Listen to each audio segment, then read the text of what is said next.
Bismillahirrahmanirrahim. Assalamualaikum warahmatullahi wabarakatuh.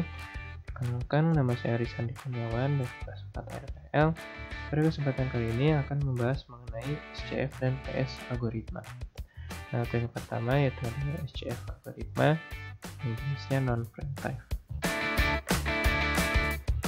Nah, apa sih SCF algoritma itu? SCF itu adalah proses dengan burst time terkecil yang akan dikerjakan atau dilayani oleh CPU terlebih dahulu. Nah, pada kali ini akan membahas SCF algoritma dengan strategi penjadwalan berjenis non-primitive.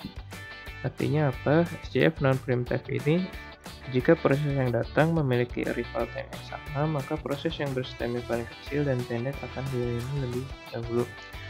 Nah, bedanya dengan yang SCF primitive, jika SCF primitive ini, jika suatu proses sedang dikerjakan, kemudian ada proses lain yang datang di mana burst time-nya itu lebih kecil dari sisa waktu proses yang sedang dijalankan atau dikerjakan, maka proses lain ini akan dikerjakan dulu dan sisa proses yang tadi dikembalikan ke ready queue RQ atau dikembalikan lagi ke antrian. Oke, kita lanjut ke yang selanjutnya.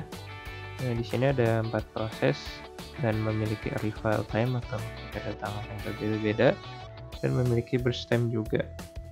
Dan burst time ini merupakan waktu yang dibutuhkan untuk menyelesaikan suatu proses. Nah, dari soal ini langsung ke Gantt chart-nya, dibuat ke Gantt chart untuk penyelesaiannya. Nah, ini ada CPU dan RQ itu antrian.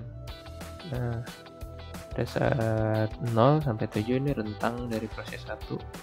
Nah, pada saat di 0 ini P1 diproses. Kenapa sih P1 diproses? P1 ini diproses terlebih dahulu karena dia memiliki arrival time-nya 0 dan tidak ada proses lain yang sama arrival time-nya.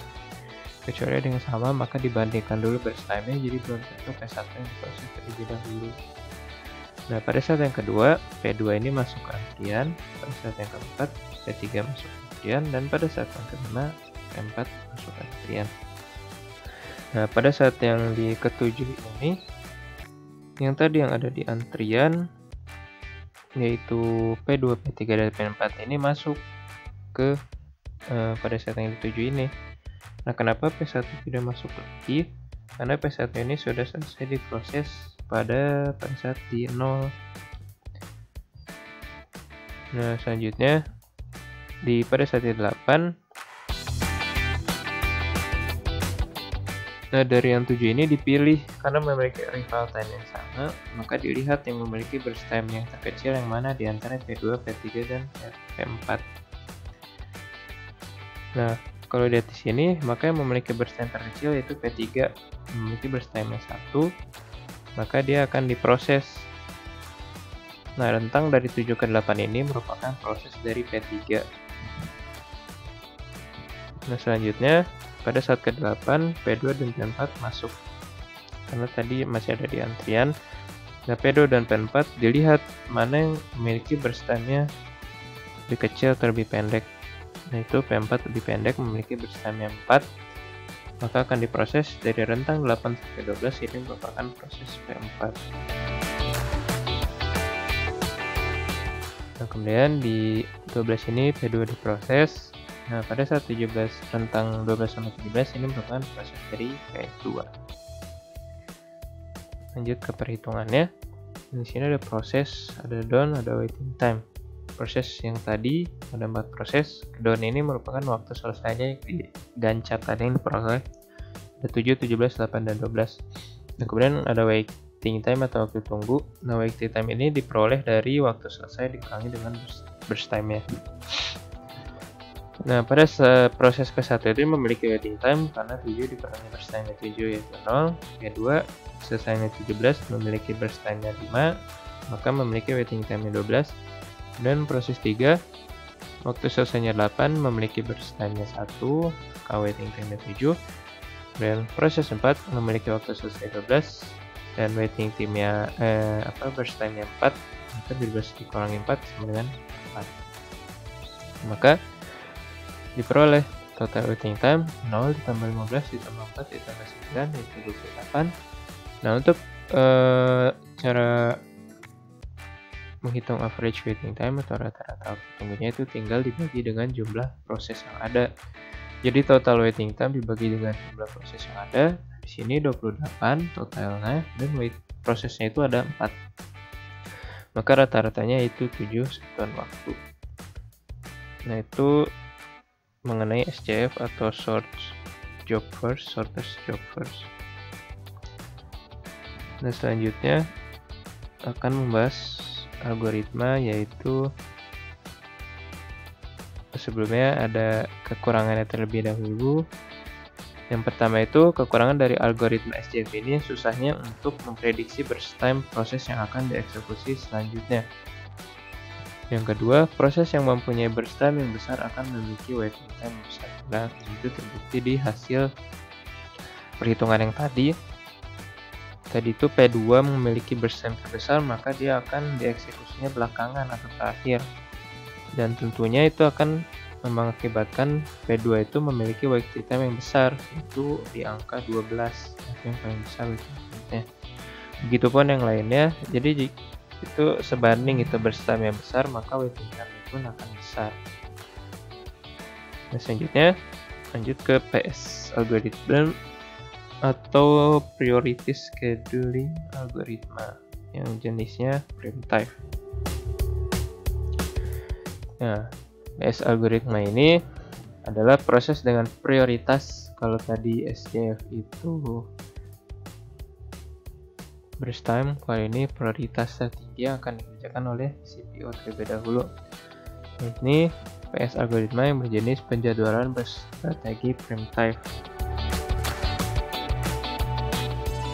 yang artinya kalau primitive ini jika ada proses yang baru datang memiliki prioritas lebih tinggi dari proses yang sedang berjalan, maka proses yang sedang berjalan tersebut akan dihentikan. Nah, lalu CPU itu dialihkan untuk proses yang baru datang tersebut yang memiliki prioritas yang lebih tinggi.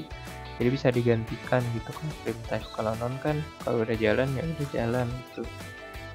Walaupun proses yang baru datang itu jadi nggak dapat ngeganggu proses yang sudah berjalan, tapi hanya diletakkan di depan queue atau di antrian. Nah, itu kalau PS non primitive. Nah, kali ini akan membahas yang primitive. Adapun ini merupakan prioritas proses itu ditentukan berdasarkan pertama time limit, kemudian memory requirement, kemudian file access, terus perbandingan antara burst proses dengan CPU, dan terakhir tingkat kepentingan proses. Nah, itu prioritas proses yang menentukannya. Terus saja ke contoh soalnya. Saya di sini ada proses, ada 4 proses, ada burst time-nya dan juga prioritasnya. Langsung ke Gantt-nya, dari 0 sampai dengan 8 itu merupakan proses P2. Kenapa P2? Karena dia memiliki prioritas tertinggi, maka yang di proses pertama itu adalah P2. Dari P2 ke P4, dari P4 ke P3 baru ke P1. Dari 0 sampai 8 ini merupakan proses 2. Dari 0 sampai 11 proses 4, dari 11 sampai 18 itu proses 3, dari 18 sampai 24 itu proses 1. Langsung saja menghitung waiting time-nya. Bagaimana caranya? Waiting time ini dihitung dengan waktu selesai dikurangi dengan burst time, sama seperti tadi. P1 waktu selesainya 24, dia dikurangi burst time-nya 6, maka hasilnya 18. P2 waktu selesainya 8, burst time-nya 8, jadi waiting time-nya 0. P3 waktu selesainya 18, burst time-nya 7, maka 11. P4 waktu selesai 11, burst time-nya 3, maka hasilnya 8. Nah, rata-ratanya sama itu total WT atau total waiting time dibagi sama jumlah prosesnya, yaitu 4. Maka 18 ditambah 0 ditambah 11 ditambah 8 dibagi 4, hasilnya adalah 9,25 satuan waktu. Selanjutnya, adapun kekurangan dari algoritma PS ini yaitu dinamakan starvation atau infinite blocking. Artinya apa? Artinya itu, suatu proses dengan prioritas yang rendah memiliki kemungkinan tidak pernah dieksekusi jika terdapat proses yang lain memiliki prioritas lebih tinggi. Nah, misalnya ilustrasinya seperti ini. Pada saat ini, proses 2 dengan low priority itu sedang diproses di CPU atau sedang dikerjakan, nah maka statusnya proses. Nah, kemudian datang proses 1 yang memiliki prioritas yang lebih tinggi dari P2. Nah, maka proses 2 ini akan dikembalikan ke antrian dan memiliki status waiting, dan otomatis P1 ini akan dikerjakan oleh CPU karena memiliki high prioritas. Nah, statusnya pun diproses. Nah, ini kurang lebih ilustrasi dari starvation. Nah, solusinya apa? Solusinya itu bisa melakukan aging. Aging itu meningkatkan prioritas dari setiap proses yang menunggu dalam queue secara bertahap. Jadi misalnya contoh di sini, setiap 10 menit, nah prioritas dari masing-masing proses yang menunggu atau dalam queue, dalam kasus ini yaitu P2, itu dinaikkan 1 tingkat, yang artinya setidaknya misalnya dalam beberapa menit ke depan, nanti P2 ini tidak akan selamanya berada di waiting time atau berada di status waiting atau berada di queue, di antrian. Nah, pada suatu waktu maka P2 ini akan dikerjakan oleh CPU karena sudah ditingkatkan prioritasnya. Itu salah satu solusi dari kekurangan algoritma PS ini, yaitu dari starvation menggunakan aging. Nah, terima kasih atas perhatian. Mungkin cukup sekian. Jika ada pertanyaan, bisa ditulis di kolom komentar.